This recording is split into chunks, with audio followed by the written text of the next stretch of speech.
Bien, iniciamos nuestro segundo bloque. Nos acompaña el Ministro de Economía de la provincia, Alejandro Garzón, a quien le damos la bienvenida. Gracias por acompañarnos, por venir. Nos ha hecho un lugar en la agenda. Gracias a ustedes y se los debía, sí, ya me habían invitado un par de veces y por alguna cuestión u otra, pero... Por insistidores ganamos. Asumí el compromiso y acá está. Bueno, Ministro, ¿por dónde? Bueno, la pregunta básica, digamos, estado de números de la provincia, ¿con qué se encontró y cómo estamos hoy?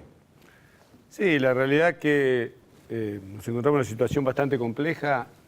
Yo siempre medio que repito lo mismo, yo viéndolo de afuera, yo estuve hasta el 2007 en el gobierno y después, bueno, me volví a mi actividad privada, que soy contador público, tengo estudio y la actividad agropecuaria, y veía que cómo se venían desarrollando los acontecimientos y monitoreando un poco los números de la provincia, vos veías que esto era crónica de una muerte anunciada, acá no había otra opción que chocar, como venía Chubut manejando sus finanzas y estrellarse, porque esto de, bueno, a cualquier costo, financiarse a cualquier costo con tal de seguir funcionando, tiene un límite. La toma de letra para pagar sueldo, por ejemplo. Exactamente, ¿no? Que fue después, bueno, parte de los roleos que fuimos haciendo nosotros. Así como muchas situaciones que se fueron dando, objetivamente, viéndolo de afuera, hasta bueno, llegó un día que me convocó Mariano Arcioni para... Realmente no lo conocía, pero me hizo un planteo, le dije que podíamos probar, que nos gustaba el desafío, que habíamos estado en algunas situaciones parecidas, por ejemplo en la Municipalidad de Esquel en el periodo Alfonsín Menem, la asunción con Mario Das Neves en el 2003, donde por ahí también nos acompañó un poco más la política nacional, es decir, que como se dijo, había un poco de viento de cola, que a las políticas propias, la política económica nacional nos acompañó y mucho, cosa que no está sucediendo en este momento, ¿no? ¿Y era peor de lo que se imaginaba? ¿Ahora? No, cuando llegó al día después de jurar. En este periodo, en esta etapa, no sé si peor, porque yo, como te digo, uno va monitoreando, charla con gente que estaba dentro del gobierno, que estaba muy cerca y sabía cuál era la situación que había que tomar. Yo creo que había que hacer el diagnóstico, es decir, una vez reconocer el problema para actuar. Y creo que en eso... ¿Un déficit mensual de cuánto tenían cuando...? Aproximadamente 850 millones de pesos. Sí. Inviable. Inviable, o sea, eso... Sí, Chubut es igual, digamos, se ha mejorado la situación, sigue siendo una empresa compleja de... ¿Y ahora en cuánto está, ministro, ese déficit? Creo que cerramos el último mes, que fue, bueno, ahora septiembre, no llega a 200 millones, ¿no? ¿Y ese déficit producto de qué? A ver, porque ustedes, para bajarlo, ¿qué hicieron? Bueno, hubo varios factores. Como dijimos desde el inicio, había que atacar varios frentes. Hacer más eficiente el gasto, es decir, optimizar el recurso. En esto fue claro el gobernador desde el inicio. Nosotros vamos a transitar este camino tan complejo, pero acá con toda la gente adentro, es decir, con todos los empleados públicos incluidos dentro de esta operación o de esta proyección que se hizo, era siempre considerando al trabajador, al empleado público, siempre dentro del Estado, porque había soluciones más fáciles que dicen al Estado le sobra tanta gente, le falta. Pero usted llegó a una etapa posterior a Mamarelli, porque había como otro mensaje previo. Sí, después como que fue cambiando, me parece. Sí, yo creo que el mensaje del gobernador siempre fue el mismo. Yo ahí quiero reconocerle al doctor Mamarelli, que fue el primero que hizo el diagnóstico real de lo que pasaba en Chubut. Se armó un lío cuando lo dijo. Sí, Se armó un lío. Un lío político, inclusive. Claro, cuando estamos peor que Santa Cruz, dijo. No, claro, pero aparte era mirar a estamos sus pares. peor que Santa Cruz porque tenemos más o menos la misma situación, pero Santa Cruz no tiene deuda. Creo que fue algo así. Y realmente... Pero estaba Oca todavía. Estaba Oca. Ahora podemos decir que tenía razón. Digamos, en ese momento se armó un lío bárbaro. No, yo viéndolo de afuera, viendo los títulos del diario en ese momento, dije, mirá qué bien, están reconociendo el problema.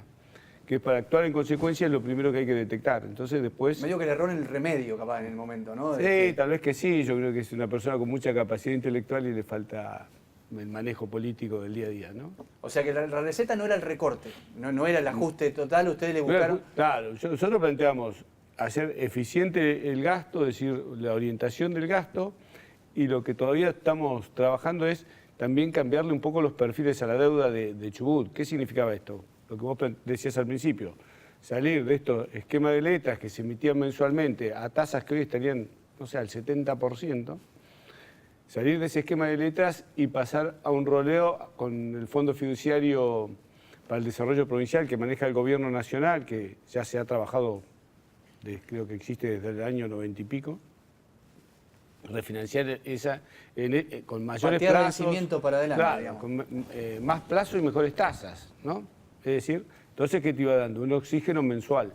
¿Pero eso también tiene algún componente político de relación con el gobierno nacional? ¿Mucho de gestión? Sí, sin duda. Nosotros con la parte del gobierno nacional que tiene la relación con provincias, que es la cartera de Interior de Rogelio Frigerio, mantenemos una excelente relación desde el día que asumimos, ¿no? Dentro de las posibilidades nos han acompañado. A veces se pelean un poquito. Sí, sin duda, es como todo, ¿no? Cada uno por ahí defiende sus intereses. Nosotros nos plantamos un poco cuando tiraron los primeros mensajes del ajuste, bueno, que no les cayó muy bien, pero creo que también ese alerta que puso el gobernador en la provincia hizo que muchos de esos puntos que se plantearon no se llevan a cabo, ¿no? Pero en realidad manejamos una buena relación. Lo que también hay que dejar claro que todo lo que se fue haciendo fue refinanciar deudas. Chubut nunca recibió un peso extra de lo que le corresponde por coparticipación, es decir... Porque ahora está la discusión de los ATN, por ejemplo, vamos a eso, porque tiene que ver con lo que dijo Peña en el Congreso, que generó un revuelo y dice, no, Chubut es la que más ayuda recibe. Ayuda reciben, si querés llamarle, decir, con el aporte de o sea, nada de extra, préstamos, en definitiva... nada, refinanciando pasivos a través de este Fondo Fiduciario para el Desarrollo Provincial que depende del Gobierno Nacional. Pues no hubo un peso extra, no hubo un ATN, que son las ayudas del Tesoro Nacional, como se le han dado a otras provincias o ha recibido Chubut en otras oportunidades, con otros presidentes.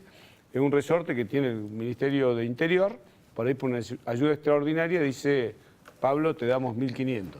A Chubut de eso nada sucedió, por eso se dio bastante discusiones, más por medios gráficos que con esto, que aparecía estos satélites que tiene el Gobierno Nacional recorriendo la provincia, diciendo, no, Chubut y la provincia le hemos prestado 5.000 millones. Eso no es así. No es así. Chubut lo único que hizo fue rolear la deuda, es decir, cambiarle el perfil a esa deuda, pero... No. Pero sí, ustedes ven que hay provincias muy privilegiadas, tienen algunas que dicen, este recibe... Ustedes mira, nosotros no vemos los ATN. Sí, pero la comparación es provincia de Buenos Aires. Claro, exactamente. Si vos ves, a provincia de Buenos Aires se le hizo la consideración de la reparación histórica, es decir, lo que tenía la pérdida de puntos de coparticipación que se hizo, creo que fue un gobierno, no sé si fue Duhalde o quién, que después se le compensaba con el fondo del conurbano bonaerense, se dejó de lado y se le canceló la deuda en varios miles de millones, que creo, bueno, ahora con la devaluación ya también quedaron bastante fuera de foco, ahora están pidiendo hasta el ajuste de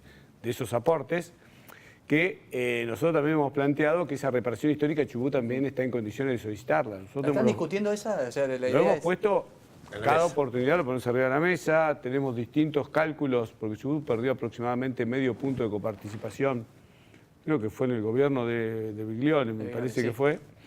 Así que nosotros sacamos ese medio punto de coparticipación, lo que representa hoy, multiplicado por los periodos, es mucha plata. Creo que bajó de 1,7 a 1,2. Es porque Mario Broderson exactamente. Bueno, lo tenemos, lo hemos puesto, y en algún momento creo que bueno, el mismo tratamiento, ese privilegio que se le dio a la señora Vidal, a la provincia de Buenos Aires, Chubut también tiene que ser merecedor, ¿no? Porque...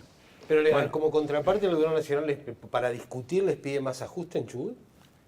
No, yo creo que el pedido de ajuste viene sobre todo por un pedido del Fondo Monetario que en definitiva lo que plantea es que el flujo de fondos del Gobierno Nacional le permita pagar los compromisos asumidos con ellos, ¿no? Y con todo el núcleo de acreedores financieros que ellos manejan. Es decir, el déficit cero, el objetivo que es fundamental, que es esta exigencia, claro, es poder que para ellos, ¿viste cuando vos tomás un crédito en un banco y te piden tu flujo de fondos? Que tu actividad te deje un remanente financiero para cancelar.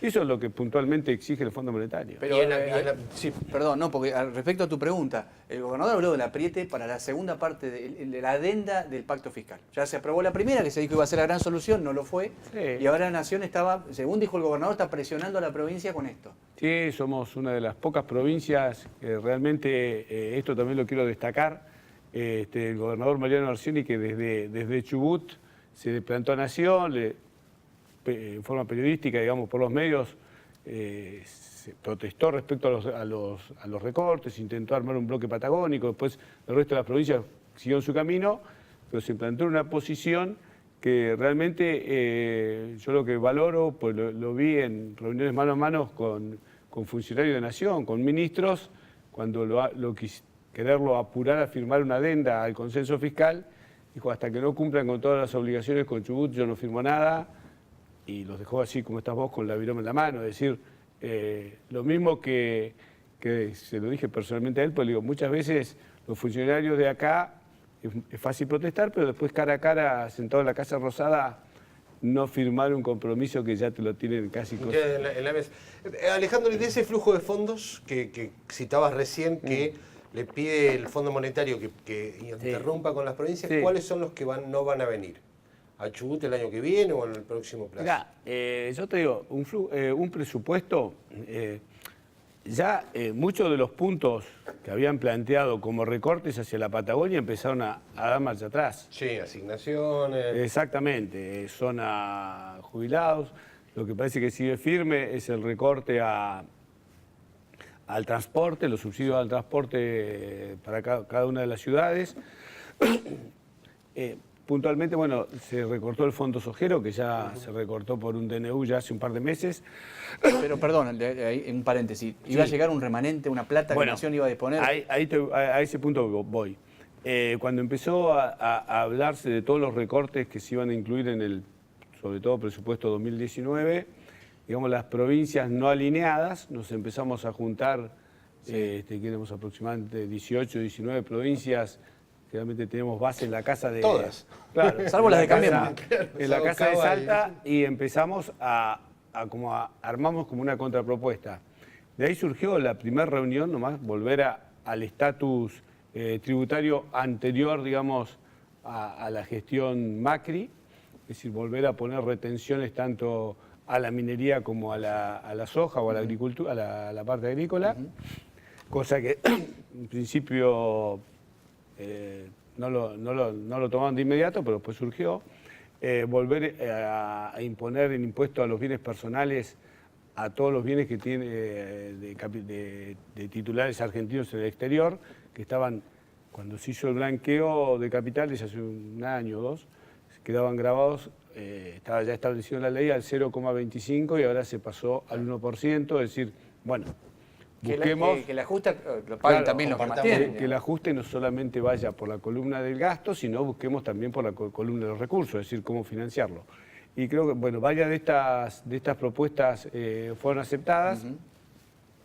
Teóricamente, porque este es un cálculo teórico, esta disminución de recursos que va a tener la provincia en concepto de quita del subsidio al transporte o al Fondo Federal Solidario, que es el Fondo Sojero, va a ser compensada por recursos de coparticipación por estas medidas que se hizo del lado, digamos, de los recursos. Es decir, como diría un contador, vamos por el debe y por el haber, ¿no? ¿Cuánto es el subsidio de transporte? ¿Cuánto menos? Cuánto menos, y aproximadamente son 35 o 36 millones mensuales. ¿Mensuales? Sí. Cerca de 400 y pico. Sí, habíamos sacado la cuenta, sí, casi 400, 300 pero y pico. Todavía no es definitivo, entonces. Todavía no. Puede compensarse con esto que usted está diciendo. Claro, por eso te digo, esa compensación todavía es teórica. Vamos a esperar cuando...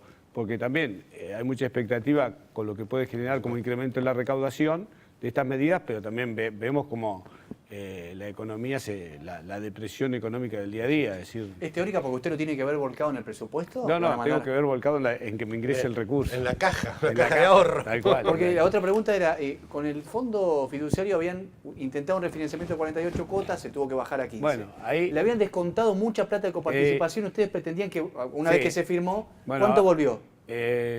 Hasta todavía no recuperamos lo que se descontó en el mes de agosto, pues realmente ahí tenemos que hacernos cargo los chubutenses, que tardamos 45 días en sacar esa ley de refinanciación de deuda.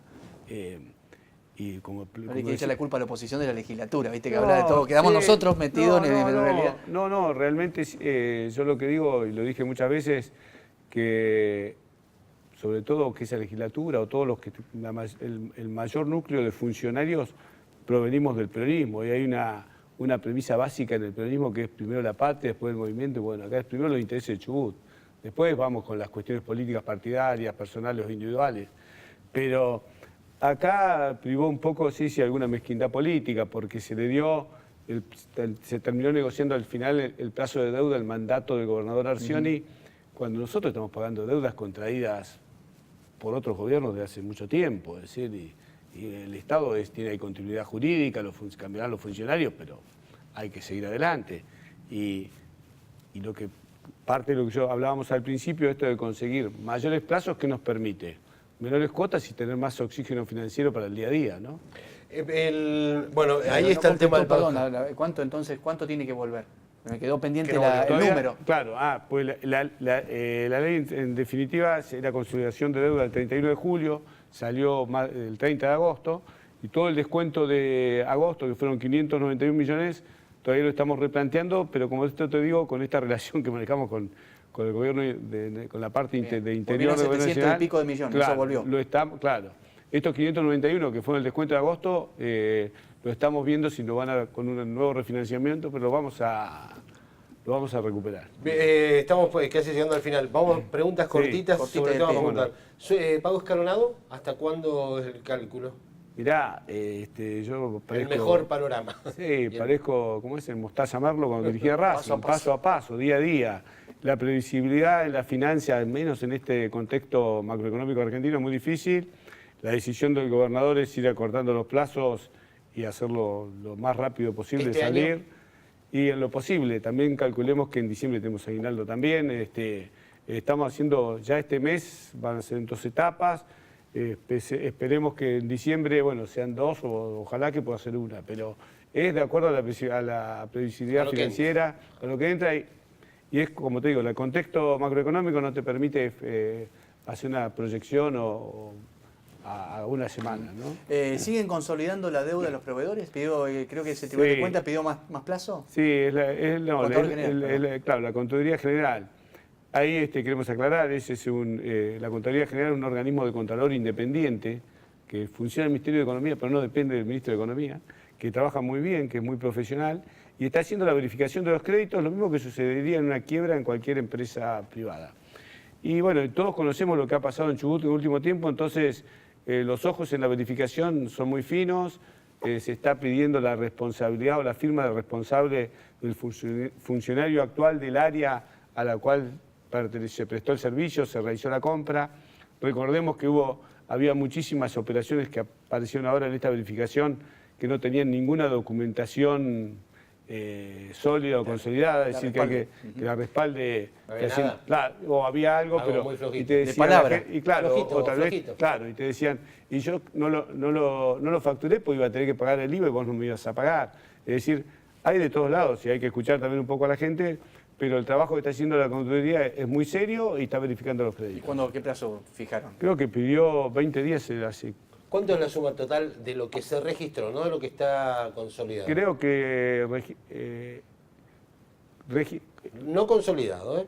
Cuando se hizo la número, los que pasaron por la web y reclamando deuda. ¿Ese número en cuánto? ¿2.500 millones había dicho? Ese es aproximado el número, sí, 2.500. No significa que sea que termine real. verificándose. Exactamente. Sí, Cláusula Gatillo, ¿en cuánto están cuánto Estamos esperando el cálculo? que estos días publique Estadística y Censo, que es un órgano profesional de la provincia que va a publicar el índice. Pero bueno, está faltando septiembre, que hay variables que te hablan del 5,5 al 7, llevamos acumulados. La verdad que... ¿Alguna proyección con qué número hizo? No, nosotros, proyección entre un 12 y un 13, pero todavía la verdad... Para julio, agosto, septiembre, que se paga automáticamente en octubre. Claro, se paga, sí, se aplica. Se aplica el índice. Quiero preguntarle por el fideicomiso para obra pública, proyecto que tenían con el gobernador para conseguir fondos, para fondearse para el presupuesto que viene, porque ¿de dónde van a sacar plata para hacer obra? Bueno, ya se está trabajando, hay ya algunos indicios, por lo menos de algunos. La idea es, sobre todo, empresas que son contratistas, bueno, que son... No me minta que lo tenemos al secretario de Obras Públicas de Televo que viene después. Que no están y está esperando esta respuesta suya. Que no están imputados. En principio lo que tiene que hacer la provincia es terminar toda la obra pública que tenemos encaminada. Es decir, a partir de ahí, estos días estamos teniendo reuniones permanentes con las empresas que están con los famosos centros de encuentro, que bueno, los queremos terminar, por más que no se vayan a destinar al objetivo que no sé bien cuál era, pero para distintas cosas ya están definidos, se está trabajando para terminar las viviendas que están en curso, y a partir de ahí,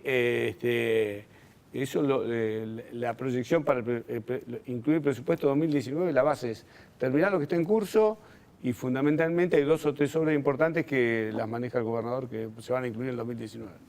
Las tiene el anuncio de Bueno, ¿y con qué empresas lo van a hacer? ¿Con las que están en el registro? Y la realidad es que las empresas son las que hay, no hay mucho más, y que tengan capacidad de obra, es decir, nosotros por ahí tratamos de diferenciar un poco la empresa de los directivos, que algunos están con algunos conflictos, pero... No, pues hay una ley para renegociar, ¿no? Todos los contratos y... Sí, pero esa se echó para atrás. No, esa ley sí, quedó en la nada. en definitiva... lo van a manejar individualmente, Chicala, con cada uno de los... Y hay que sentarse mano a mano con cada empresa, con cada obra, el grado de avance, y tal vez hacer un nuevo contrato hasta terminarlo. La última sería un número para el presupuesto, un número total. Sí, aproximadamente 55.000 millones es el número estimado, de eso tenemos 35, 36 va a ser la masa salarial, y tenés un 7.000 y pico de compromiso de deuda. Muchas gracias, Alejandro, por la visita. Ustedes ya está, se nos fue el Perfecto, tiempo, me quedé anotando porque ese título no lo dio en ningún lado. Ese título me quedó. 55.000 millones el presupuesto. Gracias, Alejandro. Todavía no lo... pero estamos hablando de eso. No se vamos a la pausa. Hacemos la pausa. Sí, y 25, 36 va a ser la masa salarial proyectada. Ahí está. Impresionante. Sí, y fíjate, 7.000 y pico de compromiso de deuda, te queda un 20 y pico % para funcionar, por eso es mucha magia. No, pero bueno, no se lleva el 90 y pico del salario del presupuesto. Claro, ahí bueno, pero fíjate, depende del cálculo, porque ese 55 son con fondos afectados que vienen para, si vamos a ingresos corrientes, que sería exclusivamente copa, regalía y recaudación propia, está un poco más alto el porcentaje. Hacemos la pausa, ya regresa. Gracias, ministro. Muy bueno. amable. Ya volvemos. Vamos a ver.